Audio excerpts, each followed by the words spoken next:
उत्साह का वातावरण रहा। कल का मतदान, लोगों का उत्साह, लोगों की एकजुटता। मैं उत्तर प्रदेश का कल का जो मतदान हुआ है, मैं कहता हूं भारतीय जनता पार्टी पुराने सारे रिकॉर्ड तोड़ करके जीतने वाली है वहां। और मैं जो लोग निराशा फैलाने में लगे रहते हैं, जिनको भारतीय जनता पार्टी की कोई भी चीज अच्छी नहीं लगती है, उनको भी कहता हूं कि अगर उत्तराखंड के संबंध में भी आपके मन में कोई आशंका है तो ये मेरे अल्मोड़ा में आकर के देखिए जरा। दूर दूर ऊपर पहाड़ियों की चोटियों पर मैं चारों तरफ ये जन सागर देख रहा हूं, जन सैलाब देख रहा हूं भाइयों। यही दिखाता है कि फिर एक बार भाजपा सरकार, फिर एक बार, फिर एक बार, फिर एक बार। जिन लोगों को उत्तराखंड की जनता का निर्णय देखना हो, वो इस जन सैलाब को देखकर समझ सकते हैं। विपरीत मौसम में भी ये माहौल, विपरीत परिस्थितियों में भी ये माहौल, यही अपने आप में विजय का संदेश दे रहा है। उत्तराखंड के लोग ये बात जानते हैं कि भाजपा सरकार ही इस दशक को उत्तराखंड का उज्जवल दशक बना सकती है। इसलिए एक बार फिर डबल इंजन की सरकार उत्तराखंड में आना तय है। साथियों, भाजपा का संकल्प है, जितनी ऊंचाई हमारे पहाड़ों की है, उतनी ही ऊंचाई तक हमें उत्तराखंड के विकास को, उत्तराखंड की समृद्धि को भी लेके जाना है। पिछले 5 साल में डबल इंजन की सरकार पूरी ईमानदारी से, पूरी ताकत से, पूरे समर्पण भाव से, एक ही निष्ठा से आपकी सेवा में लगी हुई है। अब उत्तराखंड विकास के शिखर की तरफ बढ़ चला है। उत्तराखंड को एक नई पहचान मिल रही है। भारतीय जनता पार्टी ने भी अपना जो संकल्प पत्र जारी किया है, वो भी विकास की नई ऊर्जा से भरा हुआ है। साथियों, विकास तभी होता है जब बिना भेदभाव के काम किया जाए। इसलिए आज हमारी सरकार सबका साथ, सबका विकास, सबका विश्वास और सबका प्रयास, इस संकल्प को लेकर के काम कर रही है। लेकिन हमारा विरोध करने वाले, उनका फॉर्मूला क्या है, हमारे विरोधियों का इतिहास क्या है, हमारे विरोधियों के करतूत क्या है, हमारे विरोधियों के कारनामे क्या है, हमारे विरोधियों की भाषा क्या है, आपको बराबर याद है। और इसलिए मैं कहूंगा कि हमारे विरोधियों की फॉर्मूला इतनी है, सब में डालो फूट, सब में डालो फूट, मिलकर करो लूट। सब में डालो, मिलकर करो, सब में डालो, मिलकर करो। उत्तराखंड ही नहीं, पूरे देश में कांग्रेस की नीति रही है, सब में डालो, मिलकर करो ये देश में जात, पात, मत, मजहब, भाषा, राज्य के नाम पर फूट डालते हैं और राज्यों में जाकर के इलाकों में, क्षेत्रों में फूट डालते हैं। पहाड़ी है, तराई है, इस इलाके के हैं, उस इलाके हैं। उत्तराखंड से ज्यादा इस साजिश का शिकार और कौन हुआ होगा? इन्होंने हमेशा कुमाऊं और गढ़वाल की लड़ाई करवाने की कोशिश की ताकि ये दोनों जगह को लूट सके, जबकि डबल इंजन की सरकार ने दोनों जगह के लिए डबल काम करने की कोशिश की है।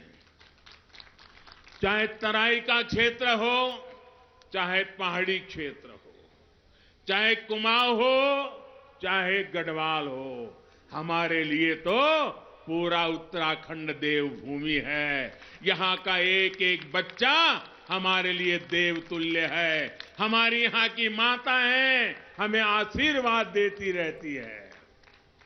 हमने केदारखंड में केदारनाथ को विकास की नई ऊंचाई दी है, तो साथ ही मानस खंड के विकास के लिए भी अपनी पूरी ताकत झोंक दी है। अगले 5 सालों में, ये मैं जो कह रहा हूं ना, उत्तराखंड का दशक है ये, मौका जाने मत दीजिए। अगले 5 साल में मानस खंड टूरिज्म सर्किट डबल इंजन सरकार की बड़ी प्राथमिकता रहने वाला है। अभी कुछ समय पहले ही मुझे हल्द्वानी में कुमाऊं के लिए 17,000 करोड़ रुपए से ज्यादा के विकास कार्यों के शिलान्यास और लोकार्पण का सौभाग्य मिला था। 17,000 करोड़ रुपए।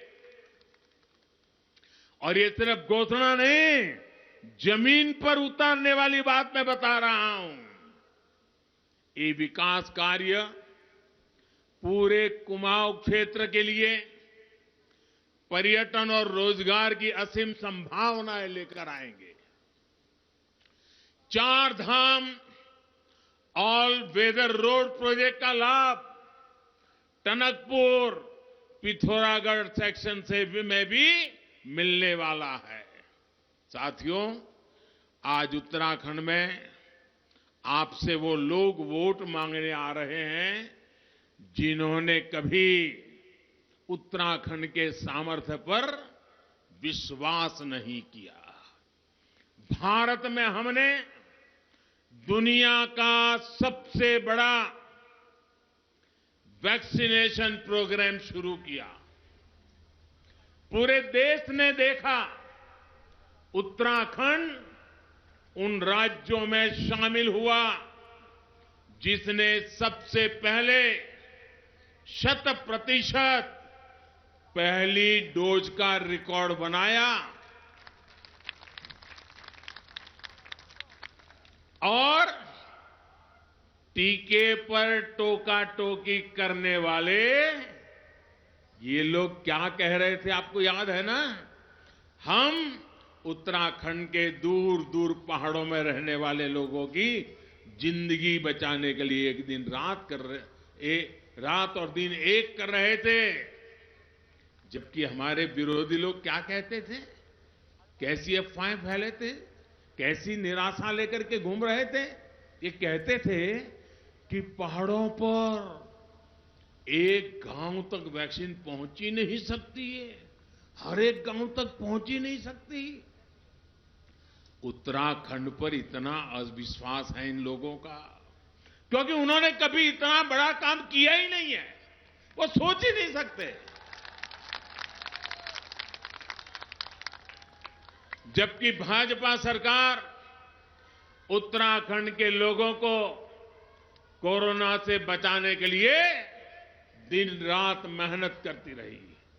हमने हर एक गरीब तक वैक्सीन पहुंचाई, उसकी चिंता की।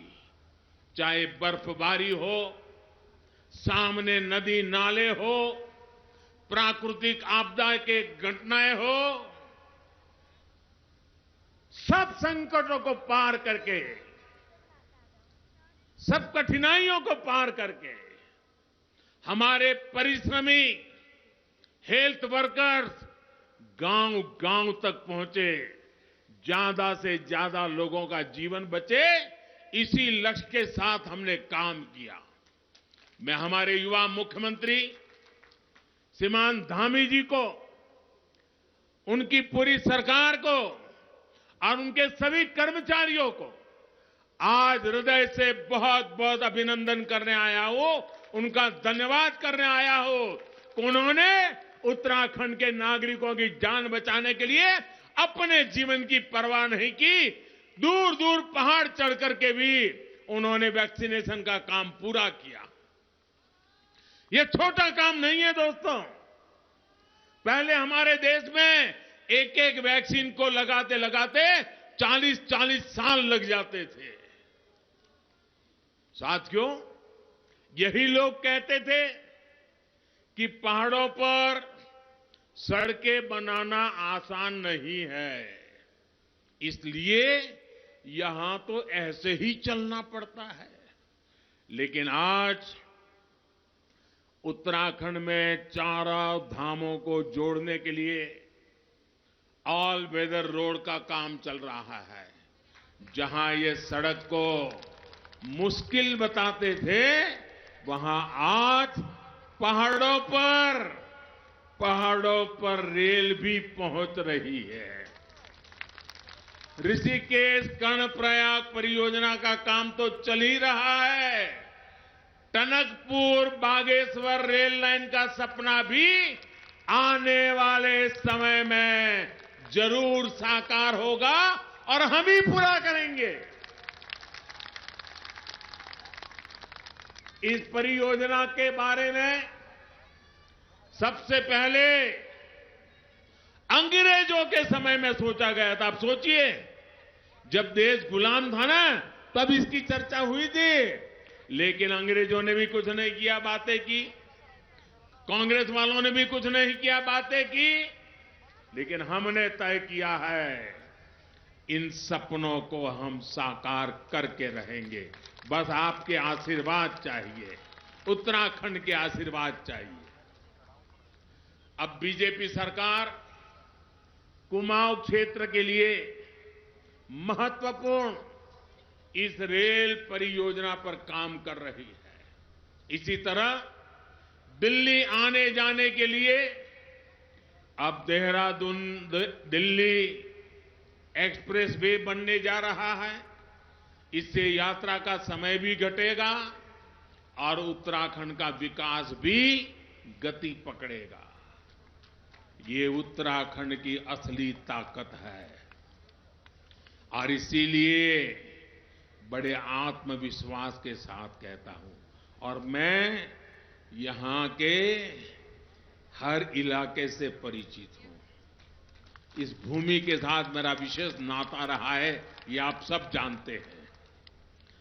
आपकी ताकत को मैं जानता हूं, आपके सामर्थ्य को मैं जानता हूं, आपकी नेक नीयत को जानता हूं। आपके भीतर रगों में जो ईमानदारी है ना, देशभक्ति है ना, उसको मैं भली भांति जानता हूं।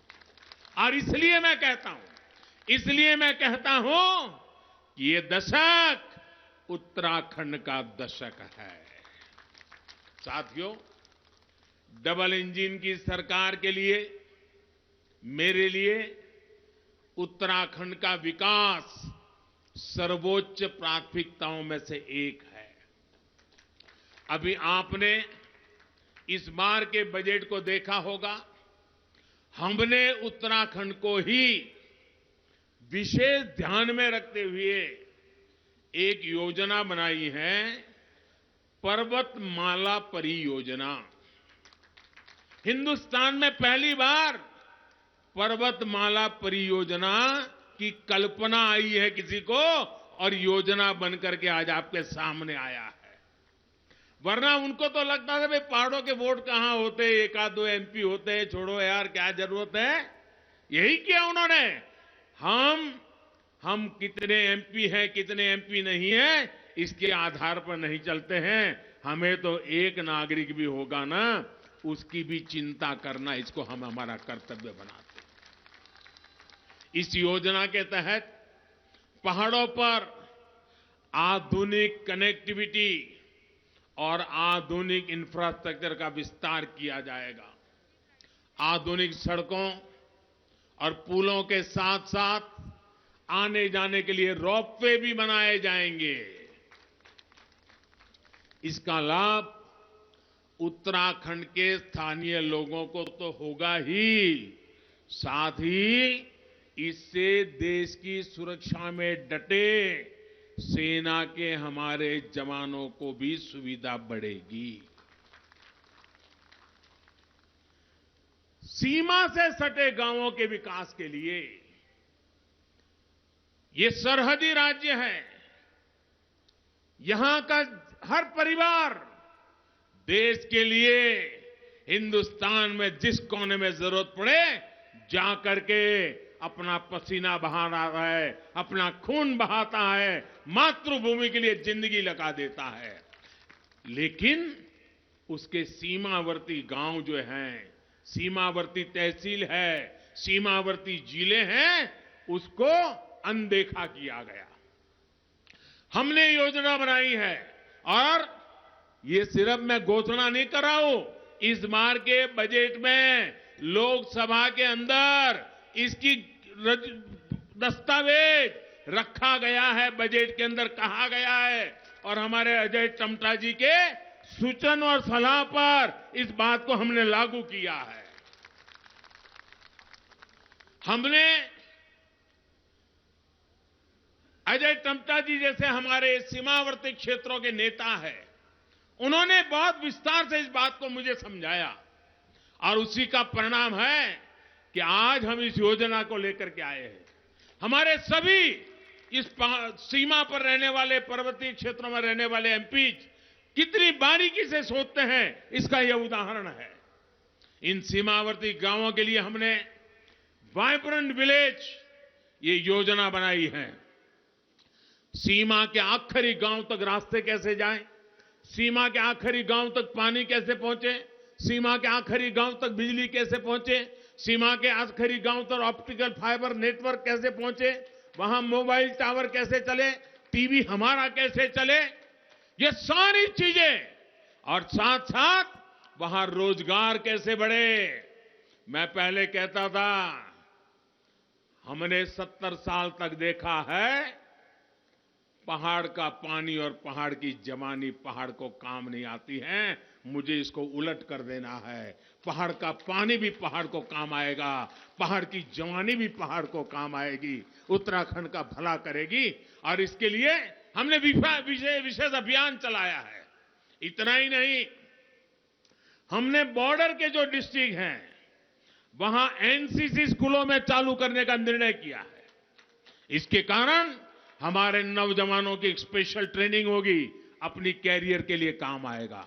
इतना ही नहीं, आज हमारे देश में बहुत कम मात्रा में सैनिक स्कूल है, बहुत कम मात्रा में सैनिक स्कूल है।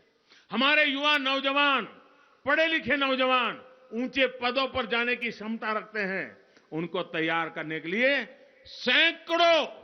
सैकड़ों नए सैनिक स्कूल बनाने का भी हमने निर्णय किया है। वो हमारे देश के जवानों के लिए, देश के नौजवानों के लिए कितना बड़ा काम होने वाला है। और इन सब कामों के कारण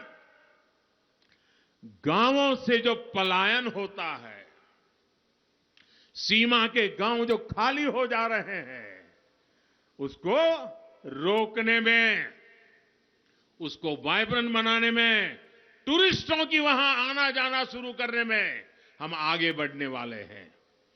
साथियों, कुमाऊं को तो वैसे भी मंदिरों का स्थान कहते हैं।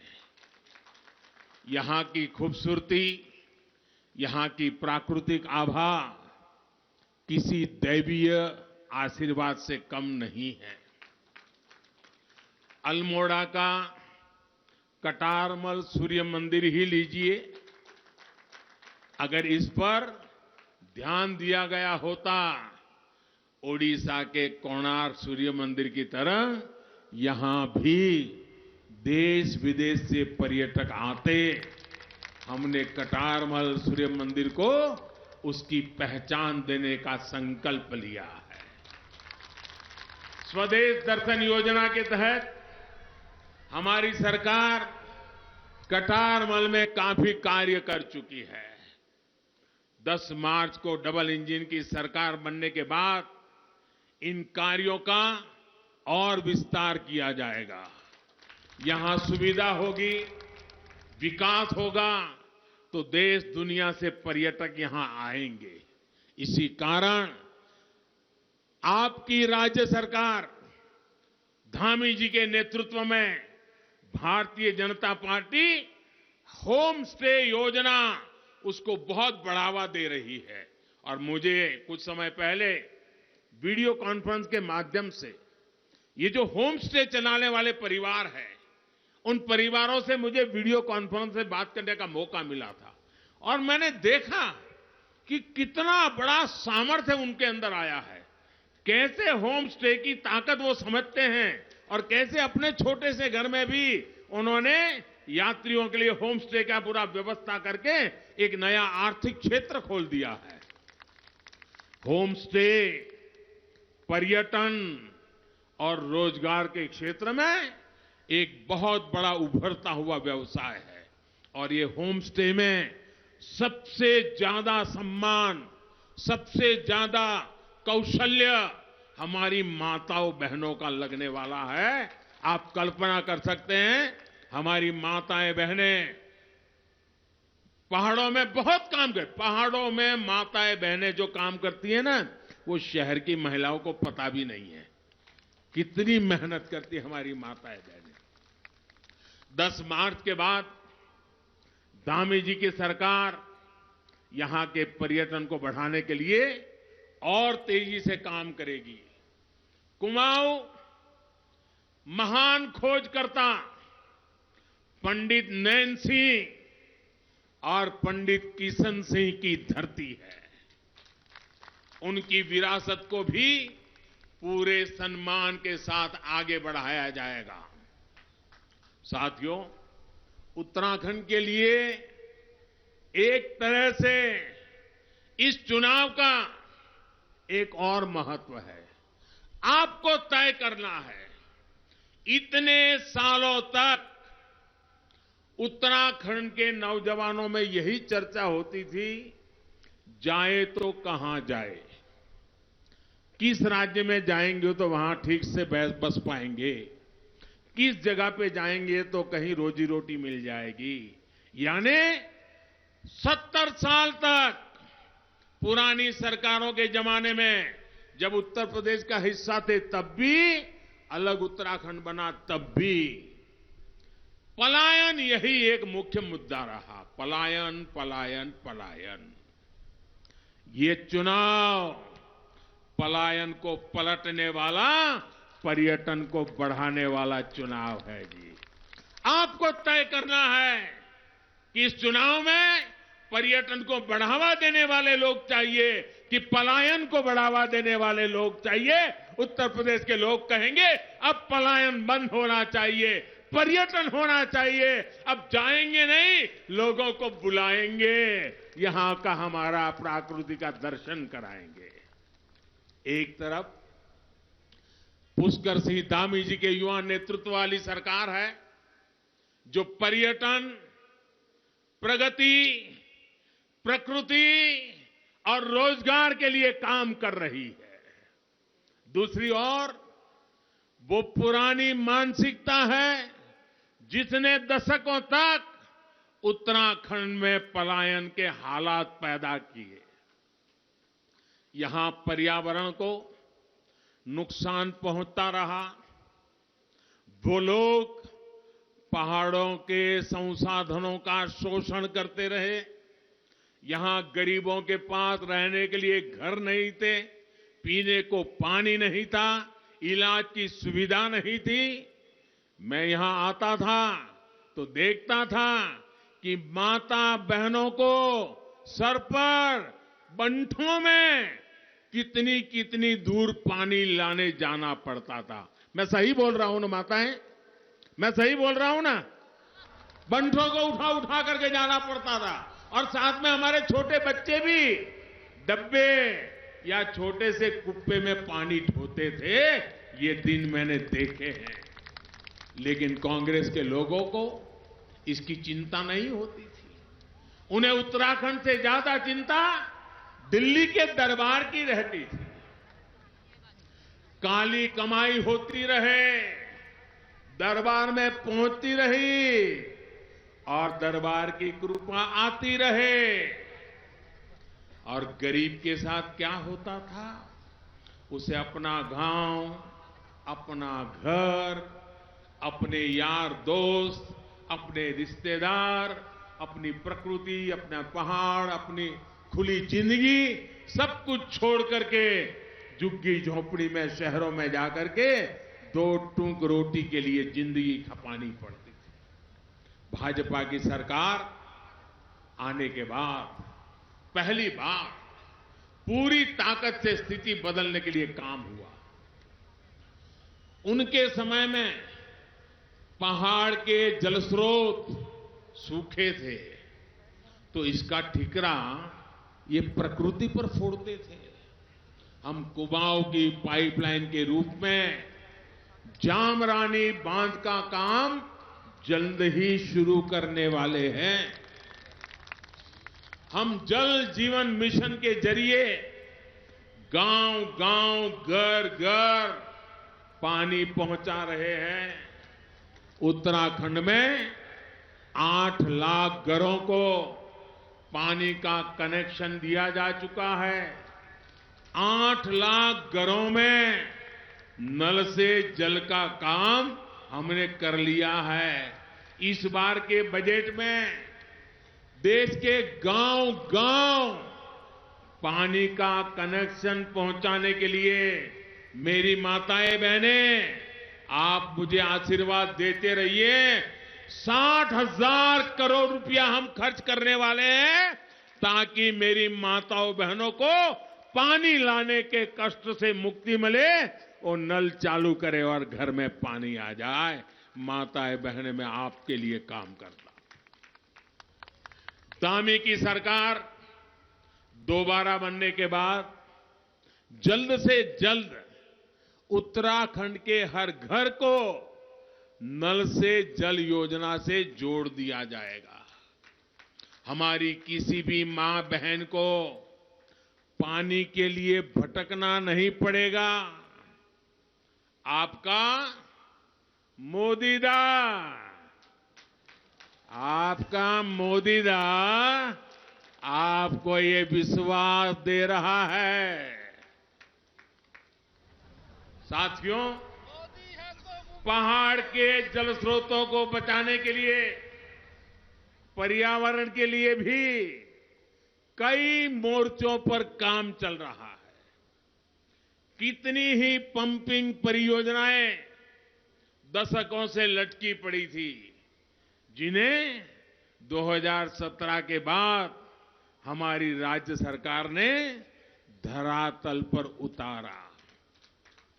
इस काम में सरकार की आस्था जुड़ी है। उत्तराखंड में नदियों को बचाने के लिए बसंती देवी जी ने जो काम किया है, बसंती देवी जी के इस काम को पूरे हिंदुस्तान को गौरव हो ऐसा काम किया है। और इसलिए इस बार जब पद्म पुरस्कार दिए तो हमारे इस उत्तराखंड की बसंती देवी जी जैसे व्यक्तित्व को हमारी सरकार ने हाल में ही पद्म पुरस्कार से सम्मानित किया गया है। भाइयों बहनों, इस साल केंद्र सरकार ने 80 लाख नए पक्के घर बनाने का लक्ष्य भी तय किया है। उत्तराखंड में जिन गरीबों को पक्के घर मिलने रह गए हैं, हमारा काम चल रहा है, हजारों परिवारों को पक्के घर मिले हैं, लेकिन हमें अभी भी काम हमने बंद नहीं किया है। खोज खोज करके जिसको भी अभी पक्का घर नहीं मिला है, मुझे उसको भी पक्का घर देना है। और मैंने जो सपना है उस पूरा करने में मुझे धामी सरकार कंधे से कंधा मिलाकर के मदद कर रही है। गरीबों को पक्का घर देने के लिए उत्तराखंड की भाजपा की सरकार पूरी तरह मेरी इस योजना को सफल करने के लिए काम में लगी है। इसलिए मैं धामी सरकार का अभिनंदन करता हूं और मुझे खुशी है कि मैं उत्तराखंड के गरीबों को इस ठंड में गुजारा करने वाले हमारे गरीबों को पक्का घर देने का और उनके आशीर्वाद प्राप्त करने का मेरे नसीब हुआ है। भाइयों बहनों, पहले की सरकारों को कुछ भी करते थे तो बदले में क्या मांगते थे? कुछ न कुछ कटकी मांगते थे। कोई नेता आ जाता था, कोई ऐसे ही बिचौलिया आ जाता था, देखो इतने लाख का मकान मिलने वाला है, लेकिन 10,000 मुझे देना पड़ेगा, 15,000 मुझे देना पड़ेगा, तो आपको मकान मिलेगा। वो मकान के बदले में क्या मांगते थे? क्या मांगते थे? क्या मांगते थे? क्या मांगते थे? मैं भी मांग रहा हूं। क्या मांग रहा हूं? मुझे सिर्फ आशीर्वाद चाहिए।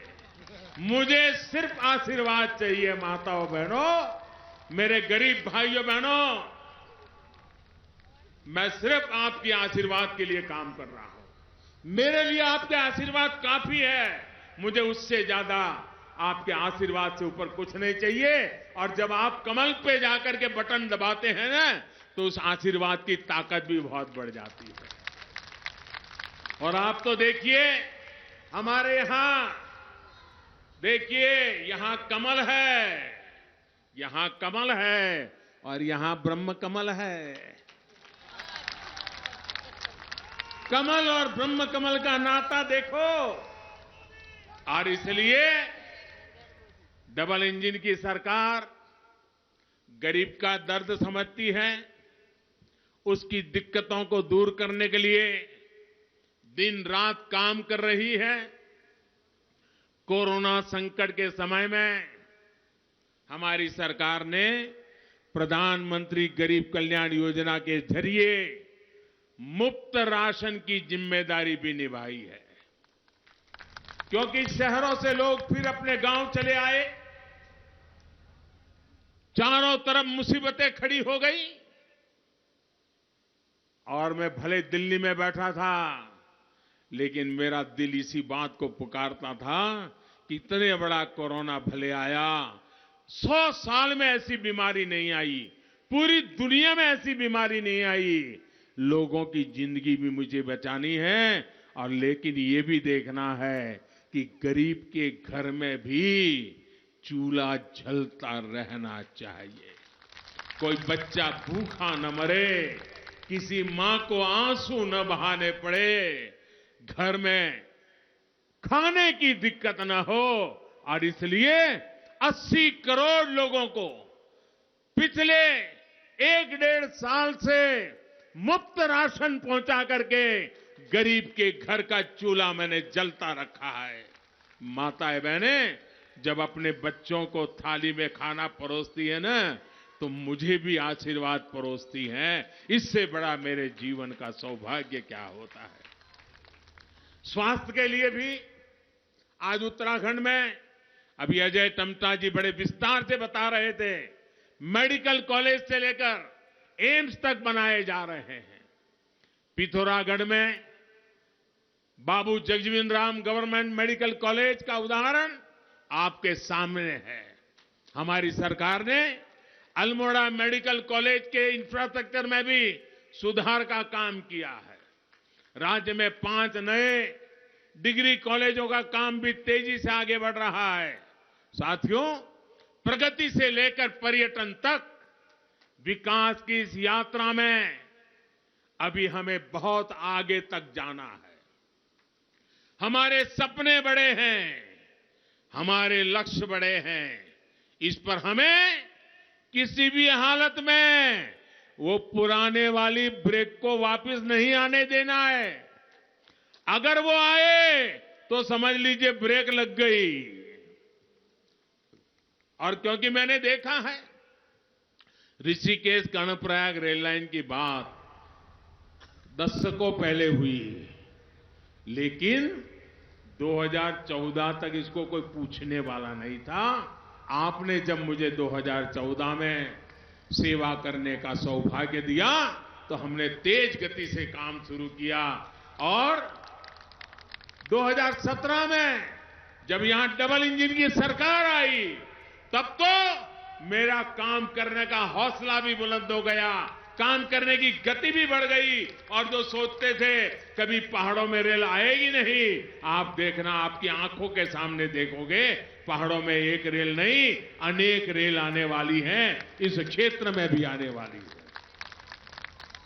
भाइयों बहनों, इस बार फिर लटकाने वाले लोग जनता को भटकाने के लिए फिर से बड़े बड़े वायदे कर रहे हैं, लेकिन बाबा नीम करौली के आशीर्वाद से उत्तराखंड के लोग इनकी सच्चाई समझते हैं।